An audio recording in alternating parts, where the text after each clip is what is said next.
যে কর্মসূচি আমরা এই নির্বাচিত সরকার হাতে নিয়েছি সেটি 16ই মার্চ দিনাজপুরের সাহাপাড়া এই খালটি পুনঃখননের মধ্য দিয়ে উদ্বোধন করবেন মাননীয় প্রধানমন্ত্রী জনাব তারেক রহমান। এই খাল খননের মাধ্যমে জনগুরুত্বপূর্ণ এবং জনদাবি অনুযায়ী আমরা এই কর্মসূচিটা যখন শেষ করব, আমাদের এই এলাকার সাধারণ মানুষ সুবিধা পাবেন, উপকার পাবেন।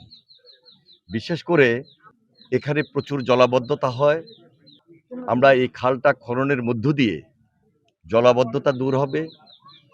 খালের পানি যখন খেতে যাবে, সেচ প্রক্রিয়ার মধ্য দিয়ে সেখানে উৎপাদন বৃদ্ধি পাবে। এই খালটি প্রায় 12.5 কিলোমিটার। পানি সম্পদ মন্ত্রণালয়ের উদ্যোগে এই দায়িত্বটুকু নিয়েছি। দেশব্যাপী এই উদ্বোধনী অনুষ্ঠানটা আমরা একসঙ্গে সারা দেশব্যাপী করতে চাই এবং এই কর্মসূচিটা ছিল শহীদ রাষ্ট্রপতি জিয়া রহমানের একটা আন্দোলন এবং একটা বিপ্লব। দেশকে স্বনির্ভর করাই ছিল তার লক্ষ্য।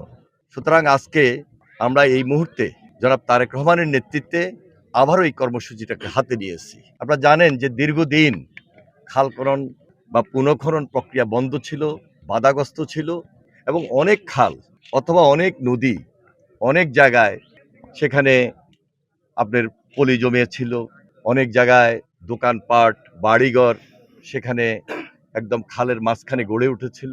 সুতরাং সব কিছু মিলে সকল বাধা বিপত্তি দূর করে আমরা সকলের সহযোগিতা, বিশেষ করে যেখানে যে খালটি হবে সেখানে সেই আশেপাশে দেশবাসী বা ওই এলাকাবাসী সবার সহযোগিতা বিশেষভাবে প্রয়োজন, কারণ এটা অত্যন্ত জনগুরুত্বপূর্ণ, দেশের জন্য এই মুহূর্তে খুব বেশি প্রয়োজন। আমরা যদি খাল খনন প্রক্রিয়ার মাধ্যমে এই কাজটুকু সমাপ্ত করতে পারি, সমাধান করতে পারি এবং শহীদ রাষ্ট্রপতি জিয়া রহমান, দেশনেত্রী বেগম খালেদা জিয়ার অসমাপ্ত কাজ আমরা সমাপ্ত করতে পারি, আমরা দেশবাসী উপকৃত হব। এবং আপনাদেরকে বুঝতে হবে যে দেশে যে ফসল, এই ফসল উৎপাদন দ্বিগুণ হবে, উৎপাদন বৃদ্ধি পাবে। এই জন্য সবার সহযোগিতা বিশেষভাবে প্রয়োজন। এই জন্য আমরা এই কর্মসূচি নতুনভাবে হাতে নিয়েছি।